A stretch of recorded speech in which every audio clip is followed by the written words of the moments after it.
I feel sort of strange holding this microphone, so bear with me. Good evening, welcome, thanks for coming. On behalf of Scott Patnode and myself, we'd like to welcome you to this evening's lecture, Illusion and Reality, Prints by Yiji Anderle. I'm Karen Kaiser, Assistant Curator for Education. Before I introduce tonight's lecturer, just a little background about the exhibit. Scott Patnode met Anne and Jacques Baruch in Chicago in 1981 and developed a relationship that would last until Anne's death in 2007. The Baruchs were champions of Eastern European artists and donated numerous prints to the Gonzaga University collection throughout the years. That relationship continues with the Baruch Foundation's most recent gift of 47 Anderle prints that you see in the current exhibit, and others by artists Jiří Balcar, Albin Brailovsky, Vladimir Gosevich, Jiří Kolar, Uldrich Kohanek, and Gabor Peterdy. We are grateful for the Baruch Foundation's continued generosity. The Gentile Museum would like to thank Tony Osborne, author and communications professor here at GU, for his eloquent essay, Contours on the Edge of Time, Yiji Anderle Printmaker, which is the foundation of our exhibition brochure. Also thanks to Anne Mara for her brochure design, and the Carol Albright Publication Fund that provides monies for catalogs such as these. Our special thanks to Catherine Barbieri for her encouragement and financial support for this exhibition. Lastly, thanks to our docents whose dedication enables us to provide educational tours for visitors and students throughout the region. In 1975, working with Jacques Baruch Gallery of Chicago, the Cincinnati Art Museum presented one of the first U.S. exhibitions of artists who were isolated from the rest of the world by the Iron Curtain. The force behind this exhibition was a young Kristen Spangenberg, curator of prints, drawings, and photographs. In 2005, a major gift, the Anne and Jacques Baruch collection, added a substantial number of prints to the Cincinnati Art Museum's holdings. Now in 2012, the museum boasts the largest repository of works by Anderle in the United States. During her 37 years as curator, Kristen has organized more than 125 exhibitions of prints, drawings, and photographs, and has written and coordinated several major publications. A member of the Print Council of America, Kristen Spangenberg is a lecturer and author of Illusion and Reality, Prints by Yiji Anderle, also the title for her talk this evening. Kristen's book is available for purchase at the docent desk. Now it is my pleasure to introduce Kristen Spangenberg.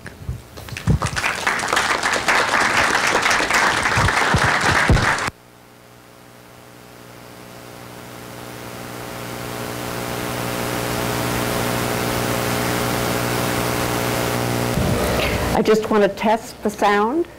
Okay, everybody can hear me? Great. Well, I have had really the unique pleasure of meeting the artist in preparation for the exhibition which the Cincinnati Art Museum did, the publication in which I was writing. I don't speak Czech. Fortunately, the artist does speak a little of English, although he had problems with my Midwest accent because his best friend is British. So first of all, I'd like to tell you where you can find Anderle's current work. It is at Villa Peli, which is in the District 6 in Prague. It is not in the downtown. It is in the suburbs.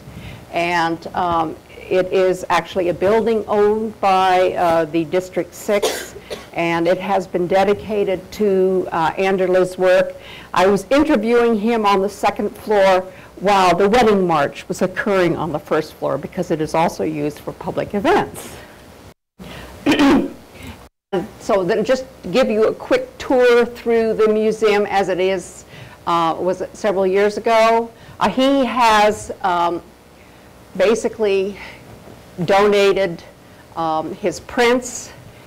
He has an option to show his most recent paintings, and he has generously shared his collection of African primitive sculpture. So that is, he incorporates the two together, and he really feels that African primitive sculpture is important for his work today. That was something that was really beyond me, and it was a total surprise when I arrived in Prague. But I don't really think that it is as important with his prints as with his current paintings.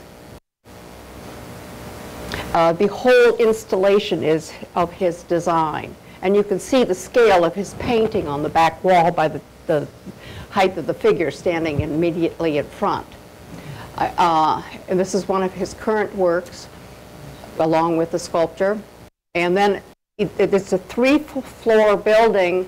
On the first floor, there is a gallery where he shows other artists' works, introduces them. On the second floor, both are devoted, first and second are devoted otherwise to his painting and sculpture collection. And then the third floor is just basically a area where he has a central area where you can stand and look at all of his primitive sculpture. So he's giving back to his community.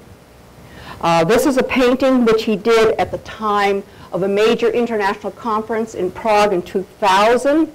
It's at the close of the millennium. And here he is. I took a number of photographs of him in his studio. Paintings just leaning against the wall. And he was playing around. This is the back of the plate for Belle Époque. And some of his tools. I asked him to put out all of his printmaking tools, so you just saw a plate that was cut up, some of the ways in which he cuts the plate up. The total array of his tools, and then some details. These are like his etching needles, his various tools for giving texture, and scrapers and burnishers. And rather unusual tools. One of the things you have to remember is that he didn't necessarily have access to a way of getting the tools that he needed, so he would make them or find something that, such as these rafts, that he could use. Now, certainly there is a very important link to the Anne and Jacques Baruch. They were very important to him, and I asked him to write a little something for the catalog. And he said the radiance, the hope that Jacques and Anne, and then after Jacques' passing, Anne alone brought into my life, while I lived behind the Iron Curtain. He gave him courage. She sent to me letters from my collectors and about my exhibitions, and she phoned me on a regular basis. She remains an integral part of my life to this day. She wrote a story of my life that only takes place in fairy tales, and indeed, if you were behind the Iron Curtain and didn't have access to communication easily with the West, then Anne and Jacques were a lifeline. The creation of the Anne and Jacques Baruch collection of Eastern European art was set into motion in September of 1967 when they opened the Jacques Baruch Gallery in Chicago, specializing in Eastern and Central European artists. At the time, the mainstream art world was focused on op art and pop art, and you can see sort of Anne looking very current in that 1960s photograph with Anderle and his wife Milada. The Baruch's goal and motivation arose from their ancestral ties and from Jacques Baruch's knowledge of and attachment to his rich cultural heritage. Jacques Baruch was born to an aristocratic Jewish family in Warsaw. He was raised in the intellectual and creative milieu between World War I and II, and he had been trained as an artist and an architect in Warsaw at the Academy of Fine Arts. During World War II, he saw his parents gunned down by the Nazis. He was a prisoner of war in the Warsaw Ghetto, escaping 3 times, and the 3rd time successfully. He was a resistance fighter, a labor camp inmate, and a survivor. After his release from a prisoner of war camp, he served as a translator for the British and American armies. And in 1946, Morris Handman, an American soldier from Chicago, befriended him and sponsored his immigration to the United States. Ann Stern parents came to the United States, escaping the situation in Russia and Romania, arriving in Chicago in 1920. The two, Anne and Jacques, married in 1951. And it was in 1967 that they decided to open the gallery. And they undertook their search of artists in the Soviet bloc countries in the Cold War amid a difficult climate of unfriendly East-West relations. It began in Poland so that Jacques could see if there were any family members or friends still around. In 1968, they expanded their search to new artists in Czechoslovakia. They arrived in Prague during the period of reforms of the Dubček area, known as the Prague Spring. Anne and Jacques were charmed by the city and captivated by the art and artists they found there. While isolated from mainstream art and living under the harsh and restrictive systems, first of the Nazis and then the Soviet-style communism, artists had been creating provocative, compelling, and highly personal work, little known in Western Europe and the United States. The Bruks were committed to bring these accomplished artists the recognition they deserved and to see that they were accorded their place in the history of contemporary art. And through their efforts, of course, this museum and the Cincinnati Art Museum certainly are places where the work that was created during this time period can be studied. They had to work out an arrangement with Art Centrum, which was the Czech government art agency. They purchased a number of works and planned an extensive exhibition program. They were notified they would have to leave a day early. And upon their departure, many of the artists joined them at the airport to celebrate the future presence of Czech art in the United States. The excitement was short-lived because the following day, August 21st, 1968, the media carried the shocking news that Soviet tanks had occupied Prague. Prague Spring had turned to winter, reforms came to a stunning end. It was only with great difficulty that the Bruks were finally able to receive the works that they had purchased in Prague. They opened their first Czech exhibition in the summer of 1969. The mission of Art Centrum in this period of time was revised to encourage displays of and sale of works by officially sanctioned artists, registered with the Artists Union. Almost none of the artists that the Bruks were interested in were registered artists.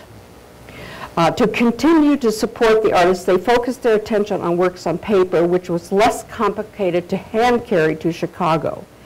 Anne Bruk began making annual trips to Czechoslovakia with heavy suitcases with false bottoms and tubes which were sealed, carrying supposedly posters, but all those artists could figure out how to open and reseal them so that it looked like they'd never been tampered with. And this was how she brought art supplies and other necessities of life to the artists. And she, of course, endured delays, inspections, and interrogation by custom officers. I first met the Bruks in 1973 through a colleague of mine in Chicago, and it was really the inspiration for my arranging the show Eastern European Printmakers, which was held in 1975. And at that time, I acquired the first print by Anderle. And here he is with his wife, Malada, when I visited them in their garden. Now, this is an early work of Anderle's. It was done during his time at being educated, and it's before he actually does any of his cycles. It's a very conventional work. He knew how to etch. This, however, is in the upper left, the print which I first purchased, and it is the 4 masks, and it reflects really Anderle and what he had been doing at the time. And just to move from the fact that he in 2006 received a gold medal and official recognition by the Czech Republic, he had official training, and excuse me for a second. He served during his student years. He had a formal training in the academy in printmaking. Prior to that, he had really a choice that was made for him, because at 15, to go to the formal studies in art, he had to have the permission of the Czech communist master in his town. Without that, he probably would have been working in a factory rather than pursuing a career in art. During his Prague years, when he was studying, he played drums on the weekend for dances. And it was at that time that he was able to observe the general populace as it unwound, people lost in the inhibitions of dance and rhythmic power of dance. And then after he graduated, he put aside his art career and became part of the Black Theater of Prague. And that gave him an opportunity which was very unusual. This association lasted 8 years, and he was able to travel to Asia, Australia, Africa, and America, as first as a stagehand, and then later he became a mime performer. And this becomes very important for his work throughout his career, because he really had to, as a mime, understand gesture and expressions and be able to communicate them. To me, carries through in all of his prints. He was rarely granted the privilege to travel by the government otherwise. So it was during these trips that he had an opportunity to see artwork that he would not have otherwise had access to. He went in 1962, was performing in the Edinburgh Art Festival, and he discovered the work of Paul Klee, Jean Dubuffet, and Francis Bacon. A stop in London gave him an opportunity to study the masters at the National Gallery. The following year, while on the tour of Germany, he saw a retrospective of Max Ernst and Kohn. And the impact of his experience can be seen in these 2 prints, the dance and the 4 masks. These prints were done in a very unusual way. He built up the surface of his plate, and so he was printing in relief rather than actually carving into a plate using etching and acid. He, however, did take the opportunity on his downtime when he was traveling abroad to work on zinc plates, and he used dry point. That's a process that does not require etching with acid, and so he could carry them in his trunks and then have them printed when he returned to Prague. So we see here the head of a violin that comes from his head cycle, and the Instigator from 1965. Both of those were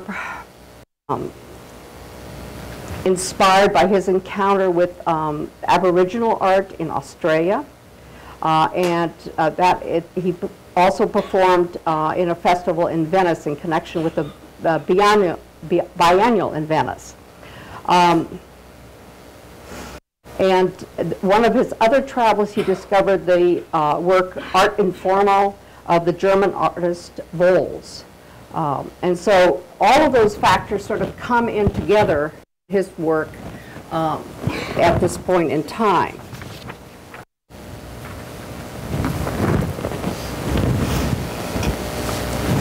This is his work, Conversation, and one of the things about Anderle is that he works in cycles. Sometimes these cycles overlap, but it's very intentional that he identifies them with cycles.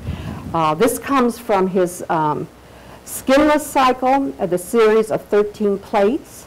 It's called Conversation, and the figures, the schematic bodies, reflect situations rather than actual events, mirror the subjective feelings of humanity, love and hate, living and treachery, and power and abuse. These skinless figures with multiple appendages and fragmentary anatomical details appear enigmatic as they emerge and retreat into the writhing organic whole, as if springing from the subconscious.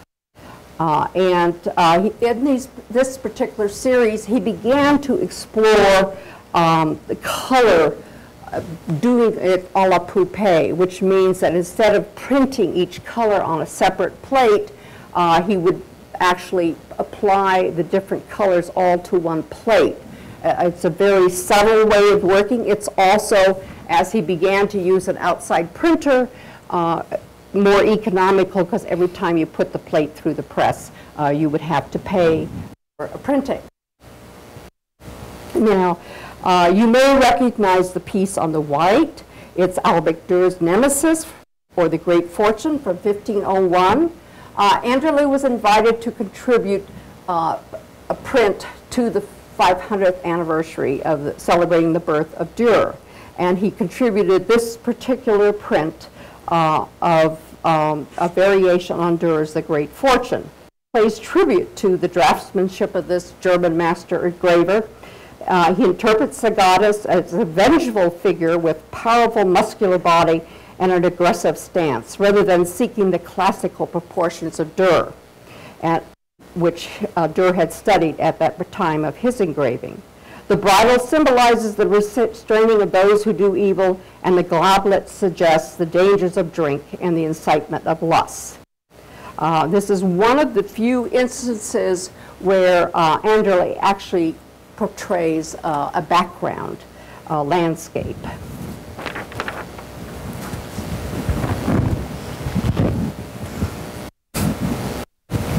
This is Smile of Happiness from 1967 from the cycle Heads. It points a new direction in Anderle's printmaking. It's the first time that he explores the creative possibilities of a mezzotint. And mezzotint is a process which really is a tonal process rather than building up by line. And so he, again, uses that to create this wonderful print. It's certainly using the mezzotint far beyond its traditional productive role.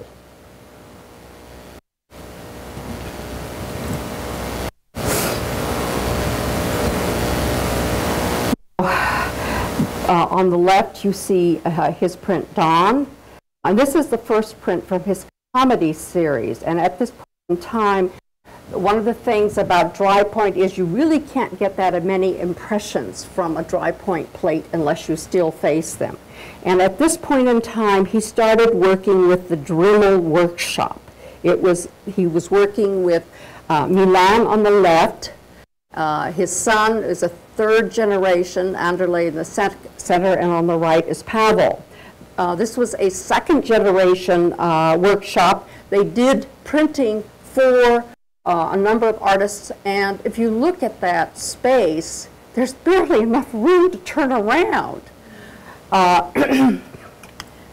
Here's another view, and there's just one other tiny room. This is the third location of the press. That big press is the press that they printed the large prints that Anderle has, and you can see that there's barely enough room to actually move around that press. It's, by comparison, Western printmaking facilities, it is really a thimble of space. Andrle was encouraged to do a log to record his work. And so this is a page from his log from 1968, which shows just a little thumbnail sketch of what he's done in sort of a sequence in time. He records both his paintings, his prints, his drawings, and his sculpture. He assigns them, and you'll notice on the prints a WV. That stands for the print record, and he starts anew each year with a number, and then his prints are given a separate G number, and you'll see that sort of scratched a dry point on most of his prints.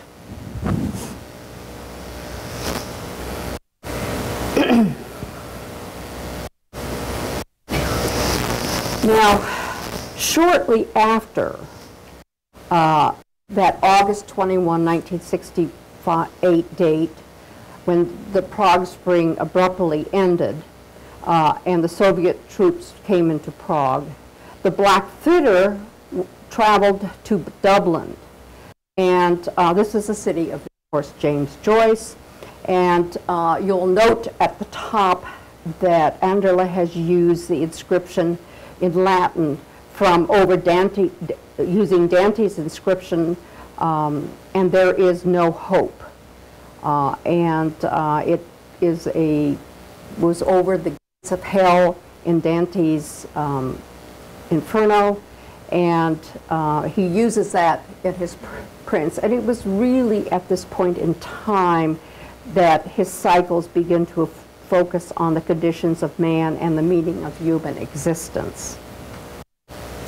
And at this point in time, he had a studio in the Prague Castle, but he was pretty much working in isolation.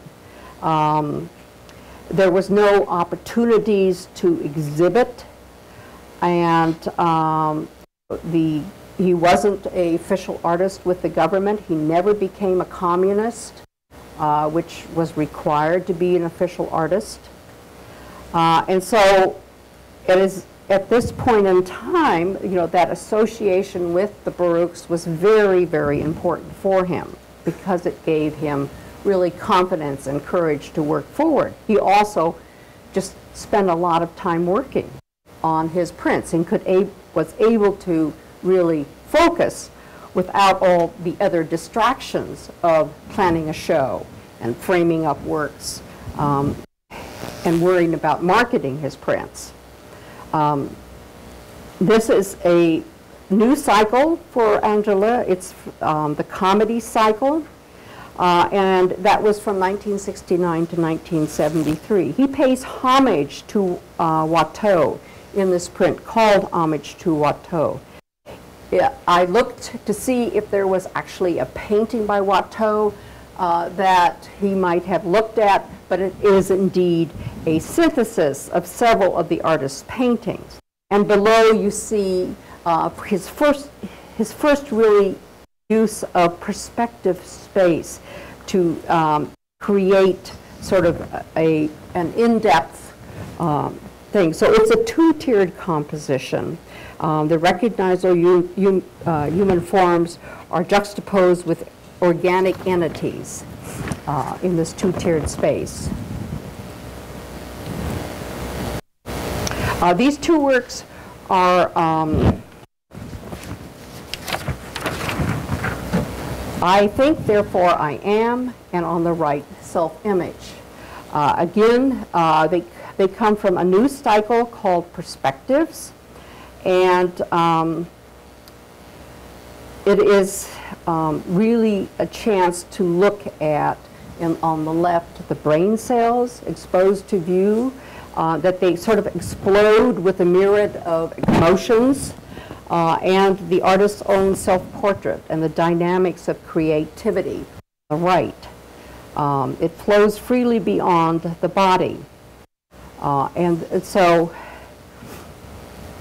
it's one of the few times that he does a self-portrait.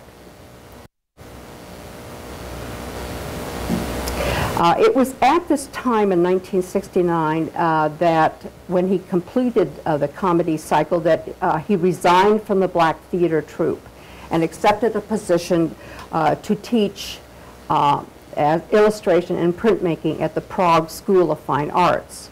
And between 69 and 72, there were several important relationships that developed outside Czechoslovakia. Of course, the Baruch Association, but also there was with Jacques Lovecki, a citizen from Luxembourg, who was passionately interested in Czechoslovakian culture. He published a portfolio and included the work of Anderle in that portfolio. The other thing that happened was that he was introduced to Irene Gierling and Gerd Korman of the Baukunst Gallery in Cologne.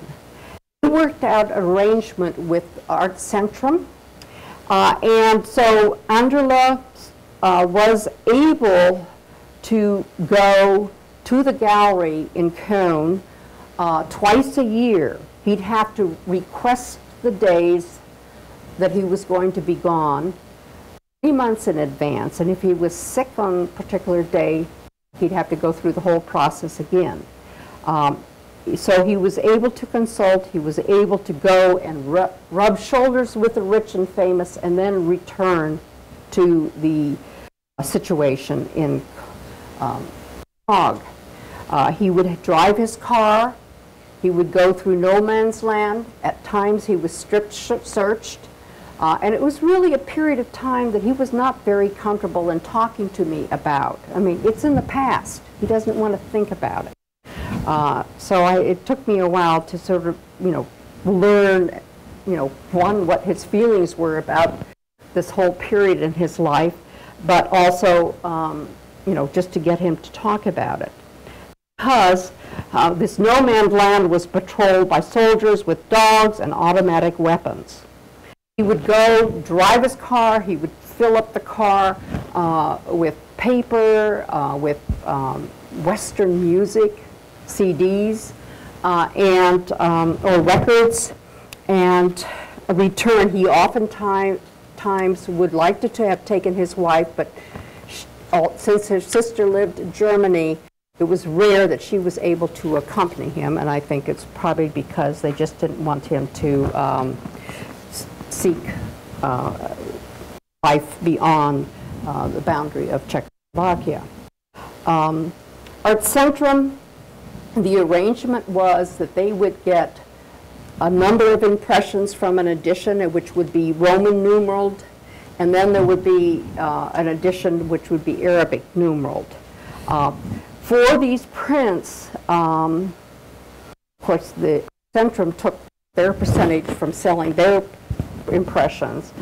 Anderle was paid in Tux crowns, which could be spent at a special hard currency shop for Western goods, which were otherwise not available to the general populace. Printmaking supplies were in short supply in Czechoslovakia. There was one fine arts paper made, and it was of poor quality, and the inks were very limited in the number of colors. And the Demo brothers, the government took over their workshop. They were allowed to continue to run it, but they had to buy it back when the communists left. So, things were not the way in which we do things here in the West. This is a very important print, and I consider it really one of Anderle's masterworks. It was commissioned by Anne Baruch. It's called Cruel Game for a Man, and it was commissioned in honor of Jacques Baruch, a Holocaust survivor. The print comes from the game cycle, and it's a strong anti-war cry and depth of anger, and it commemorates the 30th anniversary of the end of World War II. It chronicles the events on Earth, as seen from space in a series of film stills in the center. And then you see German soldiers destroying cities and human lives and ending with the victorious Russians hanging their flag in Berlin. Lower left, victims of the concentration camps obliterate Hitler's head, and to the right, the head of a child who does not yet know fear is juxtaposed with the fearful face of her mother. The lineup of monsters throughout history ends with a German soldier. The mesmerizing power of this large print with its velvety rich surface attracts, and then when you realize the subject, it is gut-wrenching. And so Anderle, in this particular print, skillfully references the Nazi past and serves as an indirect reference to the communist present. He always had to be indirect. Some of the other Czech artists like Krejci and Kuchanek actually had their prints confiscated by the government and they were incarcerated. Anderle was never incarcerated. And here we see a detail from the print. It's really a masterwork in printmaking. This is his print, Fascinata. In here you see classical architecture crumbles and the irrational society disintegrates. This print suggests the devastating impact of suppression of freedom on the lives of the Czechoslovakian people under communism. Ethnical and cultural values were annihilated and the government presented a mask of normality.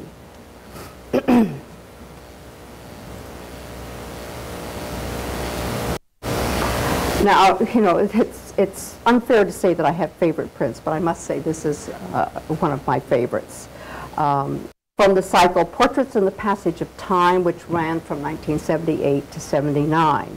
It's the Smile El Sorriso, and it's based on Bendovetti's Portrait of a Lady in Yellow, which you see on the right.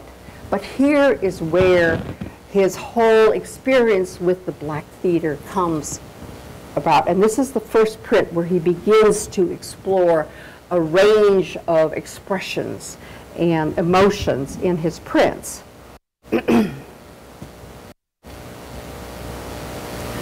This is the last spring of my grandmother, who died at the age of 96, and it is a print which has universal appeal and garnered international recognition in the 1980 World Print 3 in San Francisco. And on the left, you see his portrait of his grandmother from his school days. It's an etching. One of the things that's very compelling about his portrait of his grandmother is the different expressions. And she looks exactly like my grandmother, who came from East Germany.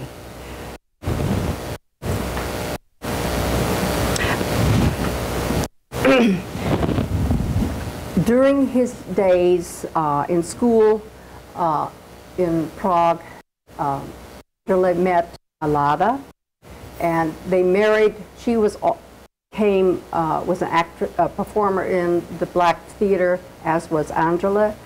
Married in Australia, and this is a portrait of her, and he goes to explore again the many facets of a woman that he knew as an actress. She was his partner in life, and probably one of the few people who could actually be a friend, because there was always somebody who was shadowing you under the communists. He takes his plate, and what he's done is he flipped it 180 degrees, so you have this crossed pattern of the faces and the expressions.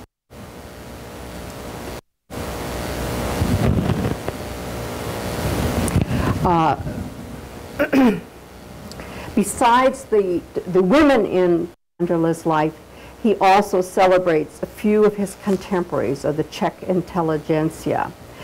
Girl and Man with Glasses is juxtaposed with a 15th century portrait of a young woman by Petrus Christus, and Portrait of My Friend commemorates the encouragement and support of the art historian Jiří Masan. Masan knew him during his school days, wrote one of his first essay on Anderle's work, and then when he became the deputy director of the National Gallery in Prague, he actually was able to place Anderle's paintings in the Biennale that he organized. But perhaps one of the most stunning portraits is this portrait of Anne B, or Anne Baruch. It was commissioned by the Jacques Baruch Gallery. It's a frontal bust-late portrait of Anne, and it really conveys her serious determination and conviction to support the artist from behind the ardent curtain. And at the presence of the right is the heart, which shows that she is, again, a person of compassion. She was really a remarkable trailblazer for the Czech artists, and really she managed over a number of decades. I knew her in, as I said, 1973, and until her death, she continued to push, and I got pushed, to do things, and encourage, in a nice way, of course. But she really had her heart with the support of all of these artists and giving them courage to move forward. This is a very interesting plate. It is based on the Arnolfini wedding, and really worked on it in the late 70s, put it aside, and then came back to it, and for the first time aggressively cut his plates. And so you see he did two different editions of this, the one on the left and then a separate edition in 1981. This is really one of the things that struck me as being very innovative about his work, because to have an artist cut the plate is just really, it struck me that it was almost a violation, and yet he makes it work. And he makes it work again in this girl reading a letter after Vermeer, where he actually just cuts away the letter itself. And you see the actual Vermeer painting, which he's used as a point of inspiration.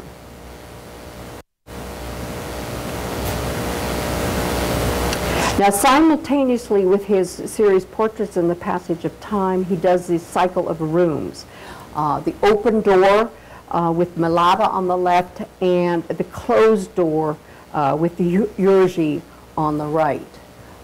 Both of them, it talks about communication at the time. And then a third plate in this series is dealt with the Kafka. And Kafka's home was just right down the hill from, in the shadow of the Prague Castle, where Anderle had his first studio. In 1979, Anderle began a striking cycle called Fragments. Old and new were brought together in jarring juxtaposition as the artist contemplated larger issues facing mankind. The impact of these images is strengthened by the physical alteration of the plates, by drilling and cutting, and as if they were riddled with bullets and drastically damaged by the elements of time. Anderle's reference to the historic past was safe, unlike specific references to the political present. Vox Humana, which you see on the left, also brought him to attention across the United States, because it was the grand prize in the World 3 print competition in San Francisco. And so, although I did a show in 1975, and Anne Baruch Gallery had done his first show in the United States earlier, our audiences were limited to Chicago or to the Cincinnati area, but the World Print competition really gave him exposure nationally. On the right, you see free-floating anxiety, which reverberates with the anguished scream of a person in internal agony. Even though mankind has evolved since his primate ancestors have begun walking upright, as you see, bulk, lay muscles, and bone structure, it does raise the question whether there will be a time when humans can live together in peace and prosperity. The face of the past in the portrait of the Emperor Franz Joseph in the upper center, and the cryptic notations 1900, 1914, 1939, and 2000 to the left of the head, and the presence below of the innocent young girl suggests the destiny of future generations threatened by a nuclear mushroom immediately above her head. On the right is homage to the victims of terrorism. An innocent female figure adapted from the portrait of a lady by Roger van Weyden is transmuted by Anderle into a woman in prayer, brutally violated by the wedge-shaped gouge into the plate, and while the whole is overlaid with a trail of perforations like bullet holes, forming a cross. And it took me a while to actually see that cross, but maybe here you can see that. And it really is a very compelling presentation that emphasizes the fear of violence and annihilation of the individual.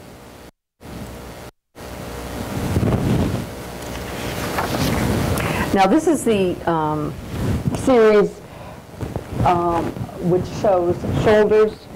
It really is called, the cycle is called Illusion and Reality, which is, of course, the title of my catalog. And it denounces war and senseless conflict and confronts dreams of reality, past and present. It came about by the chance find of a photograph of a World War I Austro-Hungarian soldier in Prague bookshop, led to this scathing cycle of prints and paintings. The artist capitalized upon the expressive tension between the collage photograph and the translated image to delve into the questions of victimization and abuse. The cycle pits the contemporary illusion of the album photograph of the soldier in dress uniform against the absurd face of everyday reality. Will the end result of the soldier be that he will not return home? Ordinary soldiers are victims stripped to grotesque, blood-splattered nudes with expressions of agony, reflecting lives and families shattered by the false dreams of destiny. This cycle is one instance in which the painting came first. Anderle dedicates the soldier on the left to Jacques Baruch. The print portion of the cycle includes the soldier and the bride, and culminates with a very specific reference to the protagonists called the elite, Kaiser and Crown Prince. Playing up the detail of their medals and faces, the artist identifies from left to right a short, stocky Kaiser Wilhelm II, with a shriveled left arm on his sword, the Crown Prince with a skull and bones on his helmet, and a confused and immobilized Prince Oscar. Elite is a striking commentary about the lives of the many controlled by the deadly agenda of the few. To the artist, the historic reference served as a veiled resistance and a means of survival in his own situation, while providing a more generalized warning to humanity against future conflicts. The print cycle struck a responsive chord and was awarded the prestigious Grand Prix, which exhibited at the 14th International Biennial Exhibition in Graphics in Ljubljana. In 1981, the 5 of the cycle's paintings received international recognition the following year at the Arte con Arte at the Central Pavilion at the 1st Venice Biennale in 1982. And the cycle illusion in reality was too close to the immediate present. Consequently, over here we see details of the face and also the photograph, which was the inspiration on the right.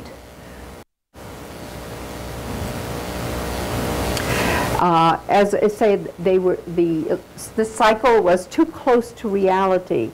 So Anderle turned to the past, all this metamorphosis, and he had a classical training. And so he turns to the fates of the Greek and gods and lessons of antiquity for inspiration. Unlike the photographs of soldiers, only fragments of classical sculpture remain. So Anderle's images spring from his poetic imagination. The idealized figures and radically cut plates suggest that the mythology of the past survives, yet only as fragments, like ancient wall frescoes.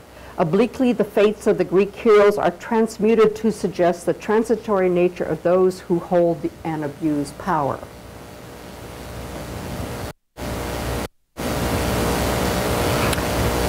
I hope a few of you recognize this particular work. It is Durer's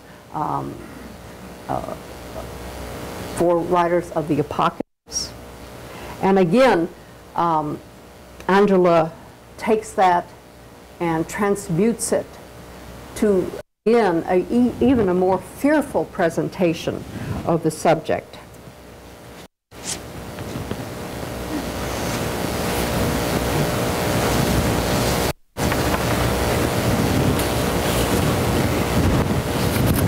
Anderle also looks to the past, and we see on the left a Jan Sanderdam, a print after Hendrik Horsius. And this is a group of prints that he does based on the five senses: touch, taste, and sight. It's an allegorical series of prints which were popular in the 16th and early 17th century. On the right, you see Anderle's original drawing for sight, and that's in our collection. And it reveals his working method for this particular series. With bold pencil lines, he draws the subject on tissue-thin paper, and then transfers the design onto the soft ground, laying on a plate. And a soft ground is something unlike a hard ground where you can leave an impression easily, and that can easily be etched. And so on the back of our drawing, there is actually the residue of the soft ground where it was actually transferred. And so then we have the actual drawing with the finished a plate.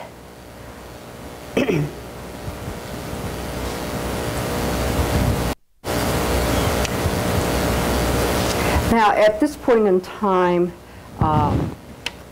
when he does this Bacchus after Caravaggio, he has reached middle age. This is 1982. And so again, you see the painting by Caravaggio on the right and Anderle's print on the left. And he's, at this point in time, he's putting new urgency as he contemplates the transitory nature of beauty and youth and life itself. He meditates on the excess of drink and what it will take, its toll on youthful elegance, and it insinuates by the presence, also by the presence of overripe fruit in the foreground. Another cycle is the Vanitas cycle, which he does from 1983 to 84. He does not use traditional symbols associated with the Vanitas, such as skulls, snuffed candles, and timepieces, to warn of the passage of time. Instead, he portrays lush arrangements of fruits, flowers, and insects in the tradition of the Northern European 17th century still life paintings. Underlying implication is that the fruit and flowers depicted in their prime will decay with the passage of time, reiterating the knowledge of the brevity of life, youth and beauty. And they're graphically transformed in the Vanitas series, as you can see the aging of the female face. And so the flawless face of youth to the anguished disfiguration of old age. And there's a whole series of prints using this particular, again, the expressions that hark back to his experience with the Black Theater.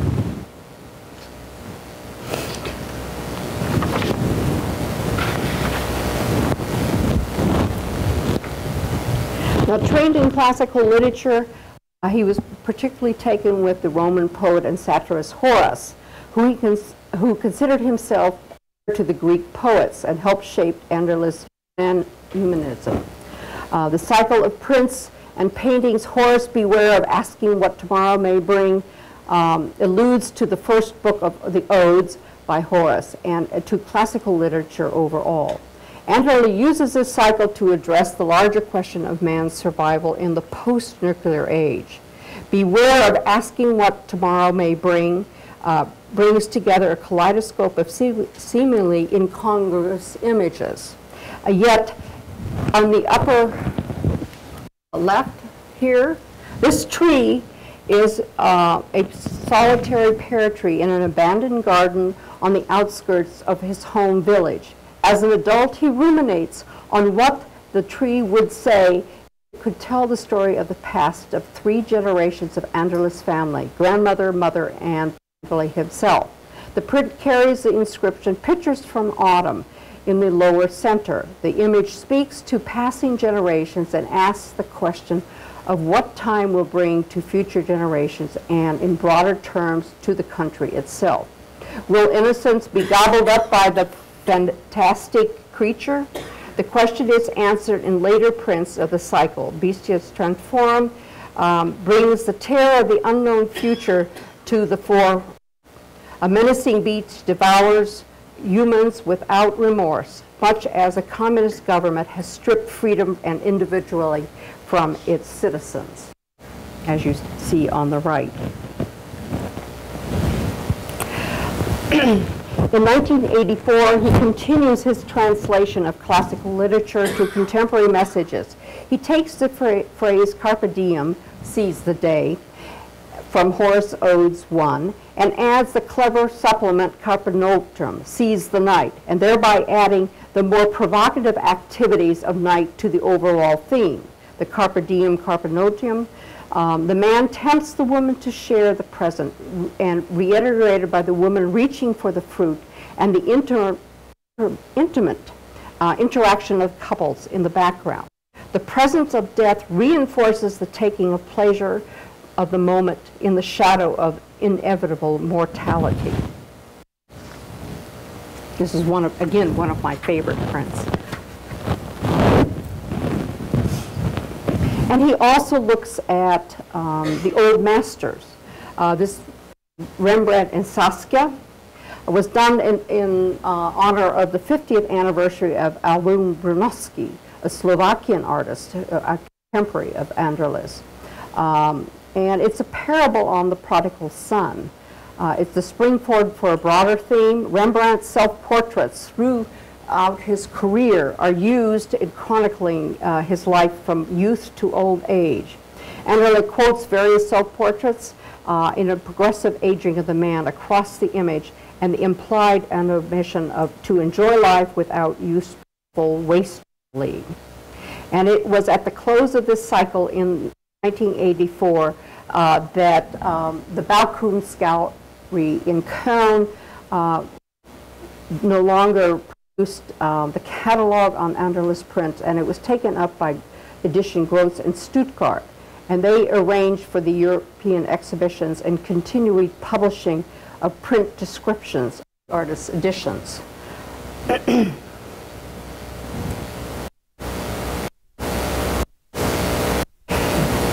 In 1985, Enderle returned to the theater for inspiration. His Commedia dell'arte cycle of prints and paintings from 1985 to 1990 used the symbols and conventions of the theater to explore the manipulation of power through fear and repression. For this cycle, he also introduces the crayon resist, a drawing directly on the bare plate with a lithographic crayon, which serves as a resist when the plate is bitten by acid, producing white lines in the final print. On the left, you see the king and gesture with a beautiful mask, and the artist creates his own comedial plot between the relationships between the megalomaniac king and the hapless gesture. The king toys with the gesture. Their relation progresses to toleration to when the king kicks the gesture, and then the king finally kills the gesture.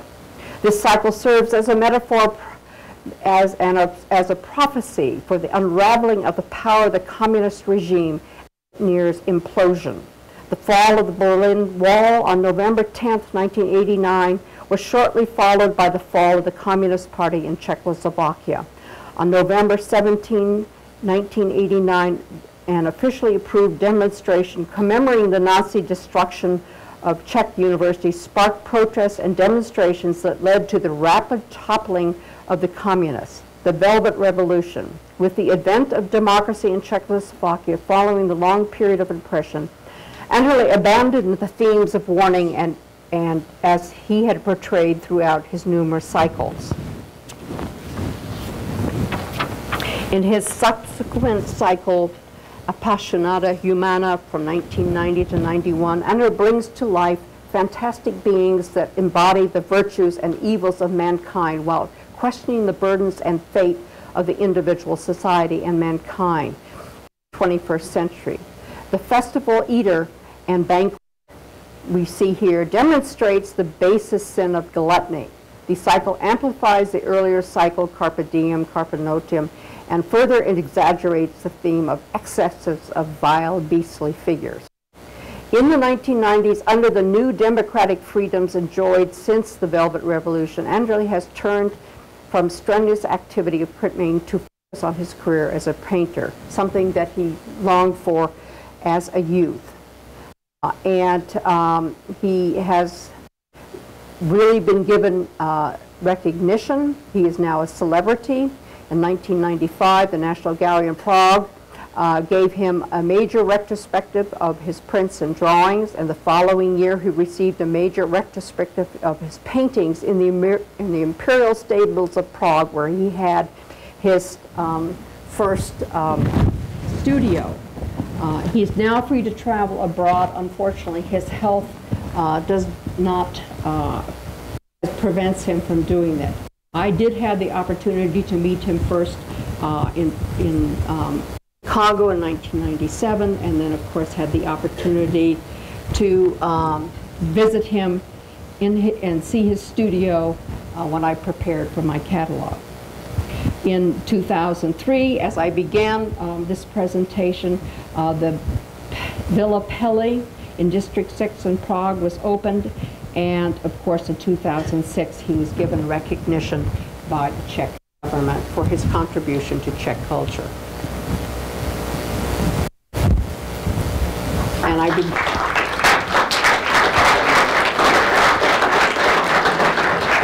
and as a finale, the jacket's thanks to Anne Baruch. We have time for just a few questions. Anybody have any questions for Anne Baruch? That's all right. You really have a wonderful collection here, and you hope that you take advantage of the opportunity to study these prints, because they really, truly are a wonderful example of a medium which has 5 centuries of use, intaglio medium, in a very innovative and fresh way. Thank you all for coming. And thank you. I'm sorry. So much talk about